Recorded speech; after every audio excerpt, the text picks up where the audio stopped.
visittemples.com என்பது கோயில்களை பற்றிய ஒரு வலைதளம். இந்த வலைதளத்தில் வந்து கோயில்களை பற்றி விவரங்கள்லாம் சொல்கிறதோடு மட்டும் இல்லாமல் கோயில்களை வந்து எப்படி சென்றடையலாம் அப்படிங்கிறதுக்கு ஒரு கூகுள் வரைபடம் கொடுக்குறோம். அதை தவிர அந்த கோயிலோட காணொளியை காணும் வண்ணம் அதில் ஒரு வீடியோ லிங்க்கும் கொடுக்குறோம். இன்றைக்கி நம்ம பார்க்க போகிற கோயில் வந்து சென்னையை அடுத்த கருகம்பாக்கத்தில் இருக்கிற ஸ்ரீ நீலகண்டேஸ்வரர் கோயிலாகும்.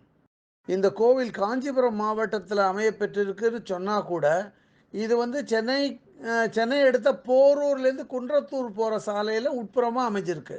இது வந்து ஒரு கேது பரிகார ஸ்தலமாகும். இந்த ஸ்ரீ நீலகண்டேஸ்வரர் கோயில் வந்து வெளி உலகுக்கோ இல்லை கூகுள் இன்டர்நெட் மூலியமாக வெளியில் அறியப்படாத மிக பழமையான கோவிலில் இது ஒன்று. இந்த கோயில் வந்து ரொம்ப சின்னதாக காணப்பட்டாலும் இது ரொம்ப பழமை வாய்ந்தது. சோழர்கள் கட்டிய கோயில், சோழர் காலத்து கோயில் ஆகும் இது. இந்த கோவிலோட மூலவர் வந்து நீலகண்டேஸ்வர சுவாமி. இவர் சிவனோட ஒரு ரூபம். இவரோட அம்பாளோட பேர் வந்து இங்கே ஆதி காமாட்சி. இது பார்வதியோட ஒரு வடிவம். இந்த கோவிலில் வந்து சிவபெருமான் ஏன் நீலகண்டேஸ்வரர் அப்படின்னு பேர் பெற்றிருக்காருன்னா, இவர் வந்து கொடிய விஷமான ஆழகால விஷத்தை முழுங்கி அதை வந்து தொண்டையிலேயே நிறுத்தின்றார். தொண்டையிலேயே சிவபெருமான் அந்த ஆழகால விஷத்தை நிறுத்தினதுனால இவர் உடம்பு மொத்தமும் நீல நிறம் பாய்ச்சிருக்கு. அதனால தான் இங்கே இவருக்கு வந்து நீலகண்டேஸ்வர சுவாமி அப்படின்னு பேர். கேது தோஷத்தால் பாதிக்கப்பட்டவா வந்து இந்த கோயிலுக்கு கண்டிப்பாக வந்து நீலகண்டேஸ்வர சுவாமியை வேண்டிண்டு பூஜை பண்ணணும்.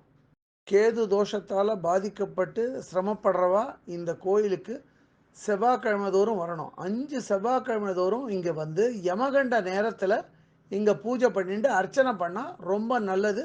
கேது பரிகாரம் நிவர்த்தி கிடைக்கும். இது வந்து சென்னை மாநகர பகுதி, அதாவது தொண்டை மண்டல பகுதியோட ஒரு பிரசித்தி பெற்ற நவக்கிரக ஸ்தலமாகும். அதனால் இங்கே வந்து எப்போவுமே வந்து பக்தர்கள் கூட்டம் வந்த வண்ணமே இருப்பாள்.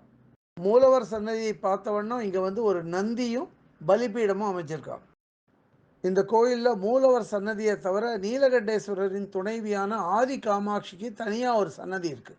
இங்கே வந்து ஆதி காமாட்சியை வழிபடுறதுக்குன்னே ஒரு பக்தா கூட்டம் வருது.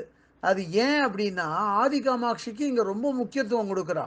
காமாட்சியோட 5 வடிவத்தில் காஞ்சி காமாட்சியை விட இந்த ஆதி காமாட்சி மூத்தவராக கருதப்படுறான். கோயிலோட பிரதான மண்டபத்தில் காணப்படும் இந்த தூண்லெல்லாம் வந்து சோழர் காலத்து எழுத்து வடிவங்கள் இந்த கோயிலோட தொன்மையை குறிக்கும். இந்த கோயிலோட பிரதான மூலவர் சன்னதிக்கு பக்கத்திலேயே இடது பக்கத்துலேயும் வலது பக்கத்துலேயும் யானை முகத்தோனான கணபதிக்கு ஒரு சன்னதியும் சண்டிகேஸ்வரருக்கு மற்றொரு சன்னதியும் இருக்குது.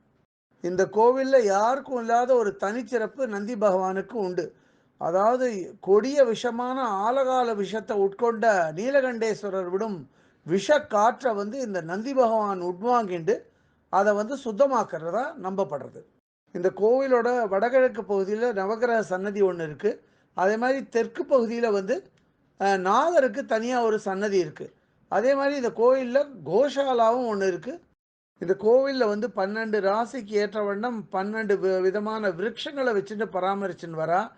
அதே மாதிரி விளக்கேற்றுறதுக்கு கண்ட இடத்துல ஏற்றக்கூடாது. விளக்கேற்றுறதுக்கு தனியாக ஒரு இடம் இருக்குது. கோயில் புஷ்கரணியை மட்டும் இன்னும் கொஞ்சம் புனரமைச்சா நல்லாயிருக்கும். இதுவரை இந்த காணொளியை கண்டு மகிழ்ந்த பக்தர்களுக்கு visittemples.com சார்பாக ராகவாச்சாரியின் நன்றிகள்.